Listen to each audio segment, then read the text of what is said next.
This is part 2 of our pre-work on rational functions. We're going to find all the characteristics of rational functions when we move away from the parent function, and we're going to also talk about those characteristics and how it relates to the graph of a rational function. Here are all the characteristics of rational functions that you should know how to find from Algebra 2, and we're going to talk about all of these today and kind of do a recap of what we learned in Algebra 2. So the goal of this video is to be able to determine all these characteristics of a rational function and to be able to graph the function and label all these characteristics on the graph. To help with this process, we have developed the following study guide on the worksheet that we provided you for this video. As we go through the video, it would probably help to fill in some of these useful tips on how to find all these characteristics. Our first example that we're going to look at, we're going to have to factor the bottom of this quadratic. Please remember that we do need to have really good factoring skills here. So if you're a little bit rusty on your factoring skills, make sure you find a few problems in your book and get caught up on how to factor, especially when a is not equal to 1. In the first day notes from polynomials, I did a video and I did go over how to do some factoring when you're looking at the kick it method and the group it method. So in this case, it's pretty easy because my a is not equal to 1. I'm going to find the two factors for the bottom quadratic. And I see that I have an x minus 2 and an x on top and bottom, so I'm going to cancel those and I get the simplified version of 1 over x plus 3. Now, when I'm trying to find my vertical asymptote, I'm going to look at my factored form, and I'm going to look at what stays on the bottom, which is this x plus 3. So I look at my simplified form, and I ask what x would make the denominator equal to 0. In this case, we only have one term on the bottom, and so that would be a negative 3. This negative 3 would make the bottom a 0, thus making the function undefined. The vertical asymptote, then, is the vertical line, x is equal to a negative 3. For removable discontinuities or holes, again, I need to look at my factored form, but this time I need to see what cancels completely from the bottom. And in quotes, I should have had cancels completely from the bottom. The answer to this is that x minus 2 cancels from the bottom. If it doesn't cancel completely, then it is actually going to be a vertical asymptote and not a hole. So I have to be careful and make sure that it cancels completely from the bottom. Remember that even though it cancels, it's still part of the original function. So I still have to ask myself what value of x would make this factor 0. That is the whole of this function. The whole then would be where x is equal to a 2. But I'm not done yet. A whole is not a vertical line. It's a point on the graph. So I have to find the y value of this whole. So my question is, how do we find that y value? The answer is we take the simplified form and substitute in the x value of our whole to find the y value of the point. And so I know that my x value is a 2, so I'm going to take that 2 and I'm going to substitute into the simplified form, and I get y is equal to 1/5. So the whole would exist on this function at 2, 1/5. News just in. Bobobots eats DC.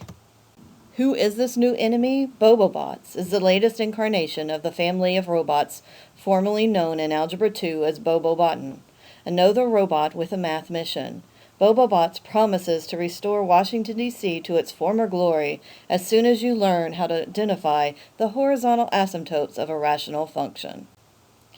Bobobots eats DC. How does this help us find the horizontal asymptotes of a rational function? Well, this brings into what we know as the rule of degree. When determining the horizontal, or this year we're going to find out the slant or end behavior asymptote of a rational function, you must use the rule of degree. Bobo, bigger on bottom, 0. This means, for instance, if I have this function where I have an x squared on top, but my function on the bottom has a higher degree of x3, the horizontal asymptote always gets moved up or down to 0, so y is equal to 0. Bots, which is our new one from this year, our new improved robot, means if it's bigger on top, we typically in this class will have a slant asymptote. If you look here, my degree on the top is a 4, and on the bottom it's a 3. I have a degree higher on top. A slanted asymptote happens when the degree is bigger by 1 on the top. Now, what happens if I have an x to the 5th on top and an x cubed on the bottom? Well, we're going to talk about that tomorrow in class 2, as well as the slant asymptotes, and we're going to call those end behavior asymptotes. And finally, each DC. Exponents are the same. We're going to divide the coefficients. So if you look on the top and bottom of this rational function, you'll see that the highest degree on top is a x cubed, and the highest degree on the bottom is a x cubed. Now you'll notice there are 3 terms on the bottom and 4 terms on the 3 terms on the top and 4 terms on the bottom. That doesn't matter. It only matters if the degrees are the same on the top and bottom, and both of these have the same degree of x cubed. Therefore, I'm going to take the coefficients in front of my highest degree terms. On the top, that's a 3. On the bottom, that's a 4. So my exponent would be a 3/4. And not my exponent, but my horizontal asymptote would be y is equal to a 3/4. Horizontal asymptotes then for this function, what is the degree on top higher or lower? What would I look for in Bobo, Botan, Eats, DC? Well, I would look for which acronym? Bobo, because we're bigger on bottom. Therefore, my horizontal asymptote is going to go to the line y equals 0. Our y-intercepts are found by looking at the original form. What is x at the y-intercept? Another hint, what is x on the y-axis? Hopefully you answered 0. So to find the y-intercept, I simply can substitute 0 in for all the x terms in my original form, which means I essentially cancel out all those x terms. And so I would get, if I canceled out all the x times, a -2 over a -3, which is 1/3. But I have to remember, just like my whole, the y-intercept is an ordered pair. So I have to write it in the form 0, 1/3. Again, x is always 0 at the y-intercept, so that's how I found my x value for my ordered pair. Finally, we have our x-intercepts. And for my x-intercepts, I have to again look back at the factored form and see what stays on top. Then I look at my simplified form and I set any remaining factors on the top equal to 0 and I solve for x. Are there any factors left on the top of the simplified form? No, I only have a 1. I don't have any x's. So the answer is no, so there are no x-intercepts for this function. Finally, let's look and see what we have so far. Here's my vertical asymptotes and all the characteristics that I found so far. Now I want to find my domain and range. And to find my domain and range, I want to get some help.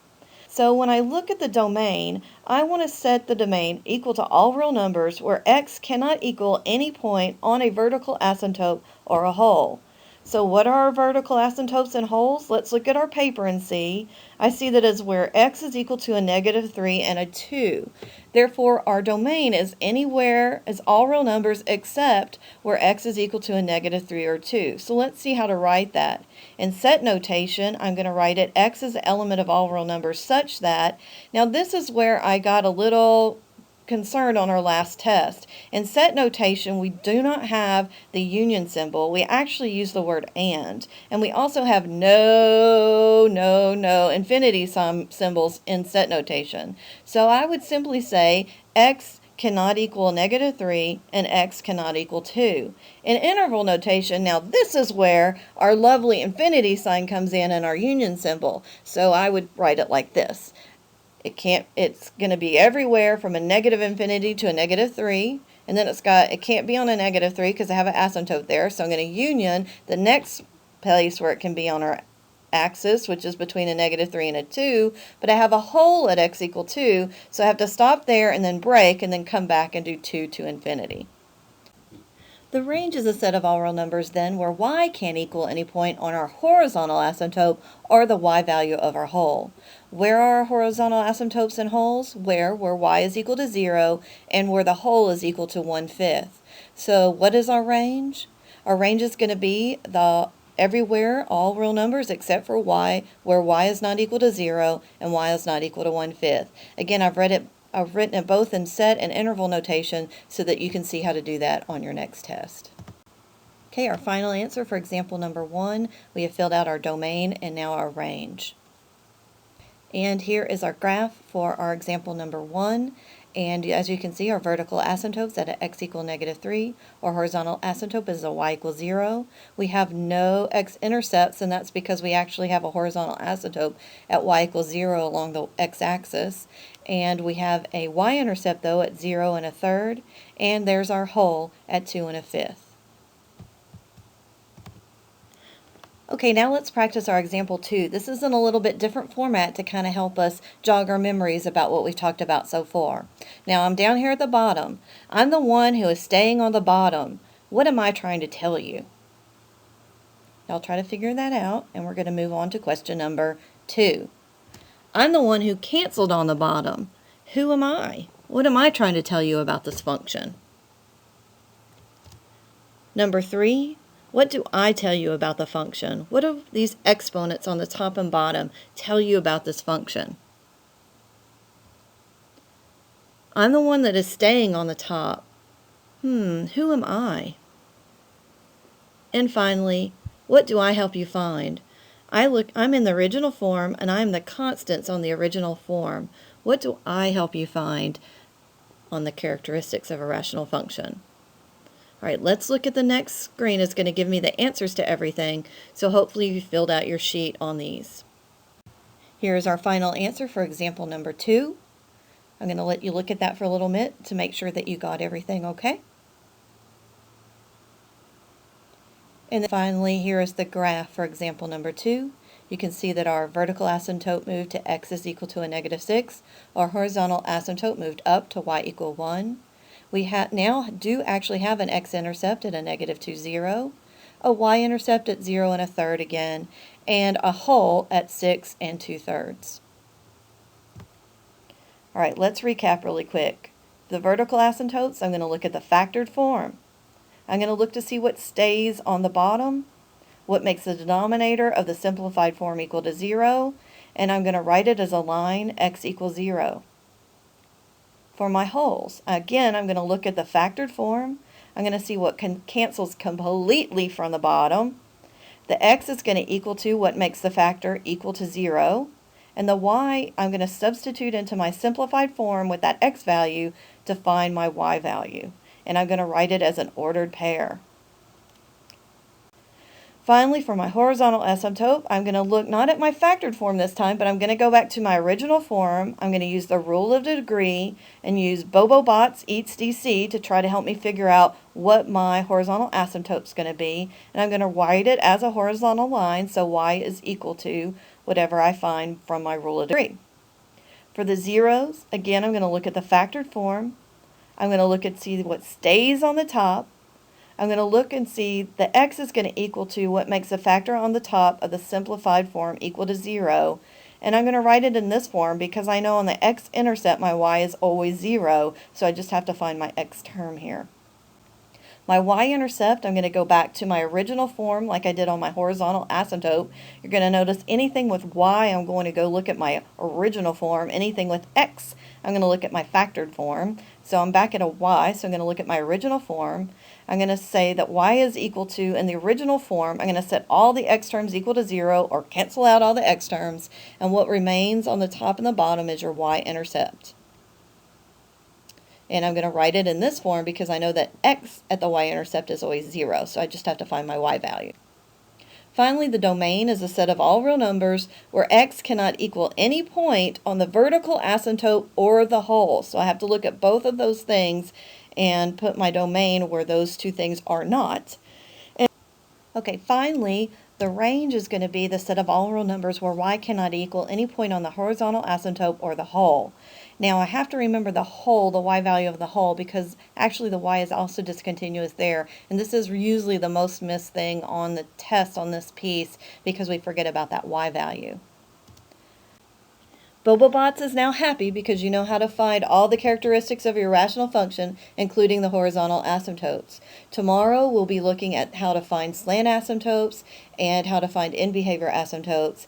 And then we're going to be graphing in groups the 3 different types of functions that you will have on your test, which are going to be bottom-heavy, the same degree on the top and the bottom, and slant asymptotes, and learn how to graph those without a calculator.